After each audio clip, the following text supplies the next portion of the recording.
Imaginez la scène. Une jeune mariée, radieuse en blanc, entre dans sa nuit de noces, entourée de rires, de musique et d'amour. Minuit sonne, les invités font encore la fête et soudain, elle disparaît. Aucun cri, aucune trace de lutte, juste une suite nuptiale vide et une invitation tachée de sang gisant sur le sol. Ce qui suivit fut une série d'événements si glaçants qu'ils brouillèrent de la frontière entre romance, vengeance et quelque chose de plus sombre que personne ne pouvait expliquer. Voici l'histoire troublante de la mariée disparue à minuit et l'invitation qui a tourné au drame.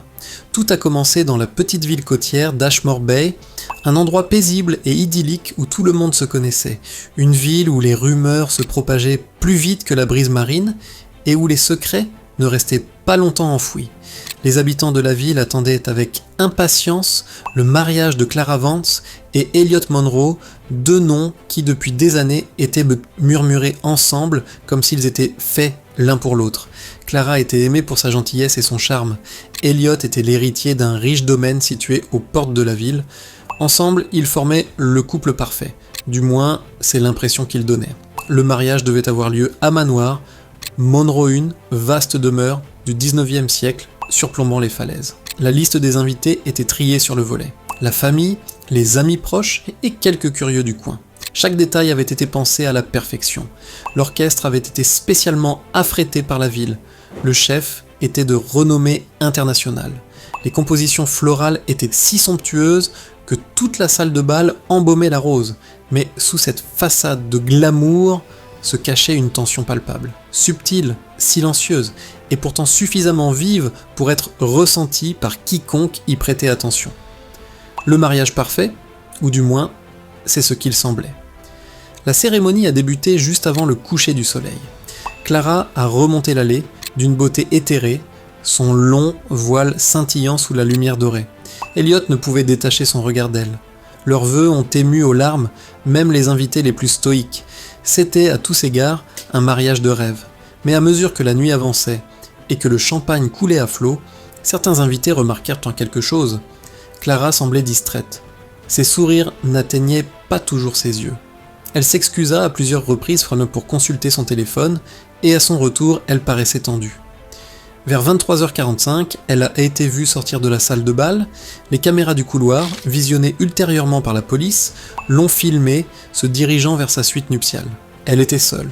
La dernière image d'elle vivante est celle de sa robe de mariée disparaissant au coin du couloir. Quelques minutes plus tard, minuit sonna. Et c'est à ce moment-là que la musique s'est arrêtée. Non pas à cause d'un signal prévu, mais parce que quelqu'un a crié. La mariée disparue. Quand Elliot monta les escaliers en trombe, la porte de la suite nuptiale était entr'ouverte. À l'intérieur, c'était le chaos. La pièce était vide, mais les traces de la lutte étaient partout.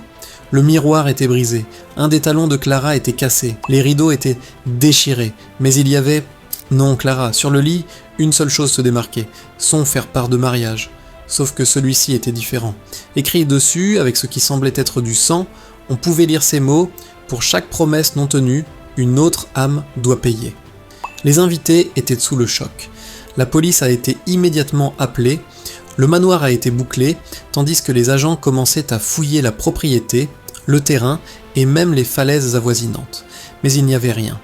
Aucune empreinte dans la terre humide, aucune trace de pneu quittant la propriété, aucun signe d'entrée ou de sortie.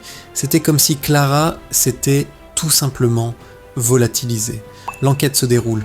À l'aube, le mariage idyllique s'était transformé en une véritable scène de crime. Les enquêteurs interrogeaient tout le monde, des invités au personnel. Personne n'avait vu Clara partir. Personne n'avait entendu de cris ni de bruit de lutte. En visionnant les images de vidéosurveillance, les enquêteurs ont fait une découverte glaçante. Au moment où Clara a emprunté ce couloir, les caméras ont clignoté. Pendant exactement 47 secondes, toutes les images de ce couloir sont devenues noires, puis elles sont revenues et elle avait disparu. Panne technique ou manipulation délibérée? L'expert en informatique a confirmé par la suite quelqu'un avait piraté le système. La panne de courant n'était pas aléatoire, elle était programmée à la seconde près. Mais pourquoi? Et qui voudrait lui faire du mal? En approfondissant leurs investigations, les enquêteurs ont découvert que Clara avait reçu une lettre anonyme 3 jours avant le mariage. La lettre était courte, sans signature, sans adresse, une seule ligne, ne l'épousez pas, il n'est pas celui que vous croyez. Elle ne l'avait montré à personne d'autre qu'à sa demoiselle d'honneur. Lydia Key l'avait d'abord pris pour une plaisanterie, y voyait désormais un avertissement arrivé trop tard. Les secrets du marié Elliot Monroe devint le principal suspect. Au début, il semblait anéanti. Il coopéra avec la police, ouvrit les portes du manoir et offrit même une récompense pour toute information. Mais bientôt, des signes de faiblesse apparurent. Les enquêteurs ont découvert que les affaires d'Elliot étaient chaotiques, des dettes colossales, des investisseurs discrets et des comptes occultes liés à une société faisant l'objet d'une enquête. Clara, quant à elle, avait hérité d'une fortune considérable de son défunt père, fortune à laquelle Elliot aurait accès après leur mariage. Un mobile ? Peut-être. Mais il y avait autre chose. Une des demoiselles d'honneur de Clara, une femme nommée Isabelle L., a révélé quelque chose d'inquiétant. La veille du mariage, elle avait surpris une conversation téléphonique entre Elliot et quelqu'un. Sa voix était froide et colérique et la seule phrase qu'elle a distinctement comprise était « ça se termine demain », d'une manière ou d'une autre. La police a interrogé Elliot.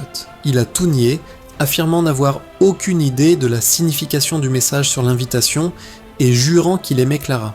Mais l'analyse de son téléphone a révélé que l'historique des messages avait été effacé. Complètement effacé, réinitialisation d'usine. Pourtant, sans corps, il n'y avait aucune preuve d'acte criminel. Et les jours passant sans nouvelles de Clara, l'affaire s'enlisait. Jusqu'à ce que quelque chose d'étrange se produise. La fin troublante. Des mois plus tard, alors que le manoir Monroe était en cours de démolition, des ouvriers découvrirent quelque chose de caché derrière un mur de la suite nuptiale, une petite boîte en bois. À l'intérieur se trouvait une invitation identique à celle de Clara, à ceci près que celle-ci était datée pour l'année suivante, et le nom de la mariée était absent.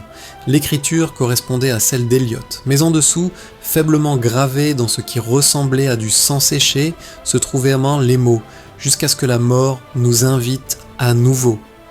La nouvelle se répandit comme une traînée de poudre. Certains croyaient que Clara avait été tuée, son corps dissimulé au plus profond de la propriété. D'autres murmuraient une chose encore plus étrange, qu'elle était devenue partie intégrante de la malédiction, une présence fantomatique hantant quiconque recevrait la prochaine invitation. Plusieurs mois après la démolition, des ouvriers du chantier ont signalé des phénomènes étranges.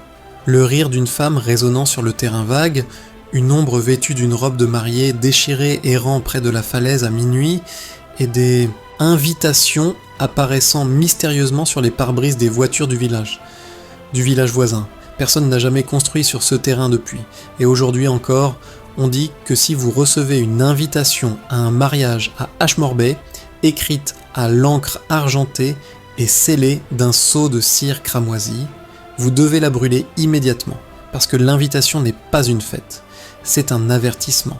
L'histoire de Clara Vance et de l'invitation de mariage fatale demeure l'un des mystères non résolus les plus glaçants qui hantent Ashmore Bay. A-t-elle été enlevée par son mari, victime d'une malédiction familiale ou prisonnière d'une force qui transcende la mort? Nul ne peut l'affirmer avec certitude. Mais une chose est sûre, les histoires d'amour ne se terminent pas toujours par un « ils vécurent heureux pour toujours ». Parfois, elles se terminent à minuit, et parfois, elles ne finissent jamais.